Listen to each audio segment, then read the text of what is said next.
Sebuah hadis, kalau kita berpegang teguh kepada Al-Quran, kita berpegang teguh kepada sunnahnya, lan tadillu abada, sekali-kali tidak akan kita pernah sesat, tidak akan pernah sesat selama-lamanya.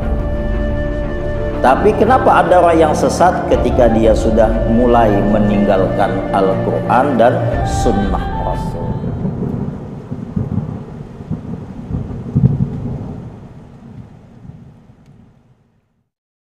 Bapak dan ibu-ibu kaum muslimin muslimat rahimakumullah, kita jelaskan ayat ini secara lebih rinci. Walaqad ji'nahum bikitabin, sungguh kami telah mendatangkan kitab ataupun Al-Quran kepada mereka. Banyak penjelasan ulama tentang ayat ini. Ada yang menjelaskan ayat ini adalah memberikan peringatan kepada kaum Quraisy, penduduk Mekah ketika itu, yaitu diturunkannya Al-Quran. Rasulullah SAW menyampaikannya kepada mereka dahulu, kan baru sampai kepada kita. Dulu kan sudah waktu penyampaiannya, Rasulullah menyampaikannya kepada mereka. Kemudian selanjutnya dikatakan bahwasanya ayat ini, Al-Quran ini Allah turunkan dengan penjelasan, dan penjelasannya itu ala ilmin.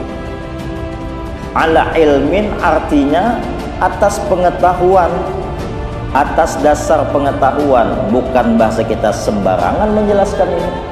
Kan ada orang yang ketika menjelaskan sesuatu tanpa argumentasi yang jelas, menjelaskan sesuatu, mengingatkan sesuatu, ketika kita runut apa jawabannya, itu gen juga dari orang tahunya, ataupun tidak bisa dipertanggungjawabkan. Bahasa orang lain tidak ilmiah.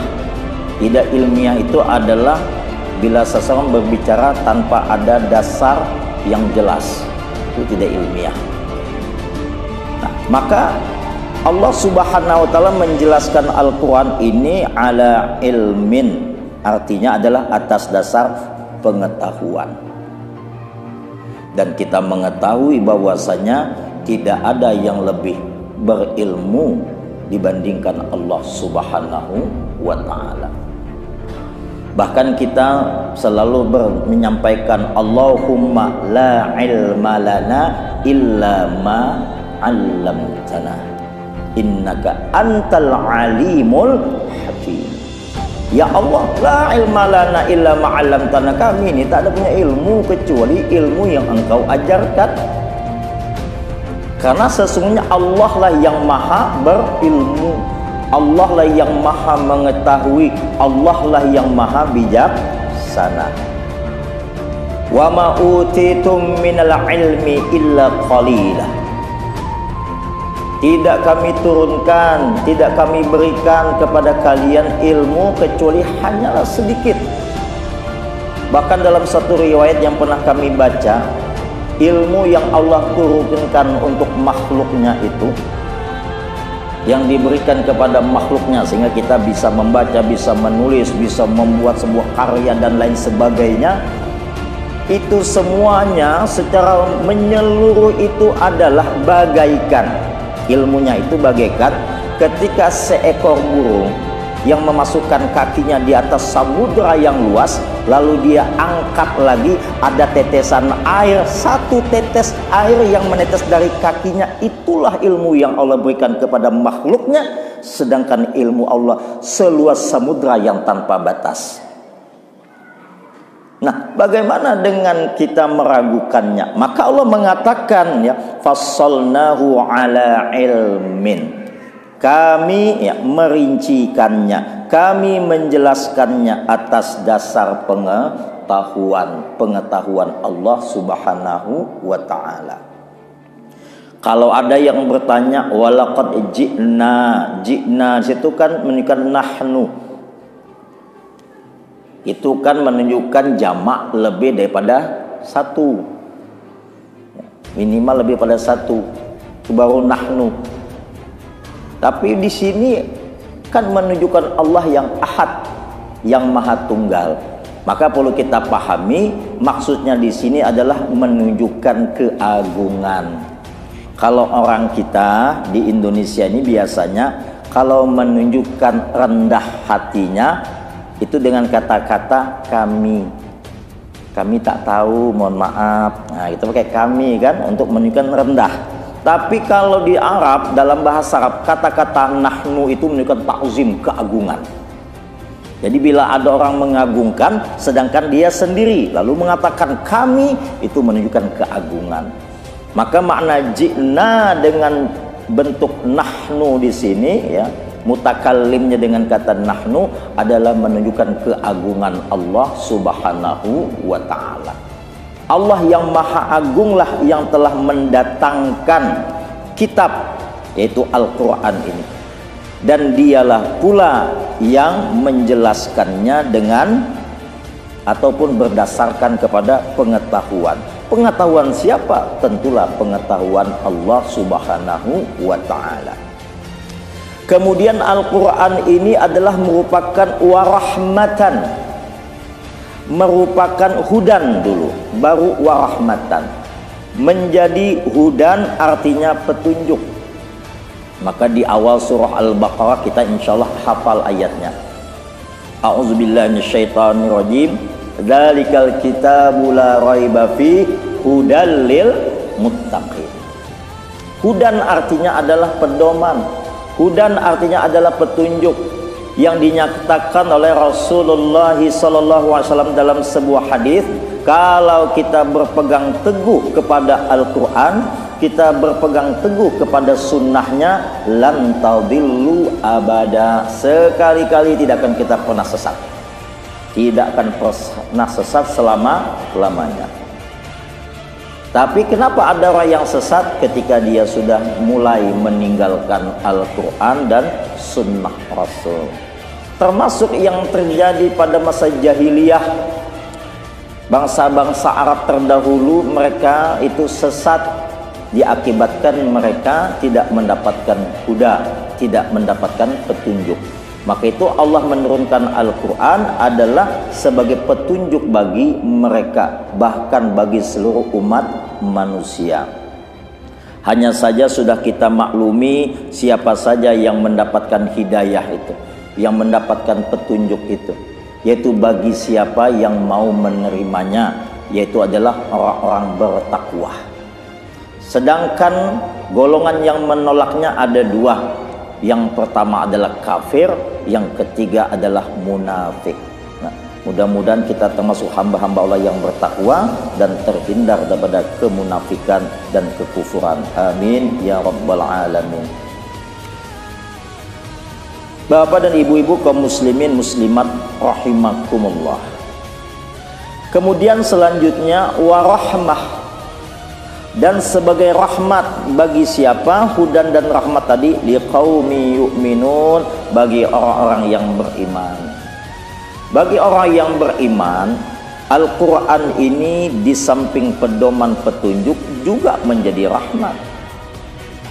Sebagaimana dalam sebuah hadis Rasulullah SAW pernah bersabda dari Abu Hurairah radhiyallahu taala anhu yang terjemahannya, tidaklah ada sekelompok kaum yang berkumpul di masjid membaca Al-Quran dan mempelajarinya, melainkan akan turun kedamaian dan rahmat Allah kepada mereka.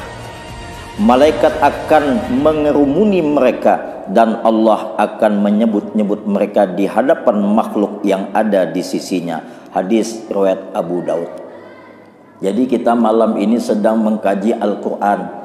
Tadi kita bacakan Al-Quran, yang lain mendengarnya. Maka ketahuilah bahwasanya sekarang malaikat keliling di atas kita ini, cuman kadang melihat. Kalau sibuk ada malaikat yang bisa melihat, habis keluaran semuanya. Ustadz ditinggalkannya di dalamnya, ada lagi yang mau mendengarkan. Jangankan ada itu, ada lampu yang aneh menyala di luar aja bukahan keluar.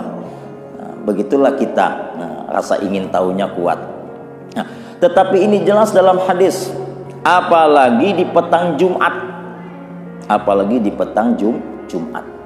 Maka itu kita juga ada pengajian-pengajian di sore Jumat, yang mana waktu itu mustajabud doa, ditambah lagi ketika itu malaikat mengerumuni dan mendoakan ampunan rahmat bagi orang yang ada di dalam majlis pada waktu itu.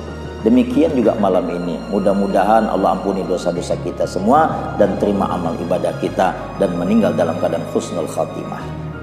Nah, maka dari itu dengan kita, mana dalil bahwasanya kita pasti dapat rahmat dalam majlis ilmu, dalam membaca Al-Quran. Jangankan membaca Al-Quran, tak membaca Al-Quran, sekedar mendengarkan orang yang membaca Al-Quran dengan syarat mendengarkan dan diam akan mendapatkan rahmat dari Allah. Tidak membaca Al-Quran, cukup mendengarkan lalu berdiam, maka akan mendapatkan rahmat dari Allah Azza wa Jalla. A'udzubillahi minasyaitonirrajim. Wa idza quri'al Qur'an fastami'u lahu wa ansitu la'allakum turhamun.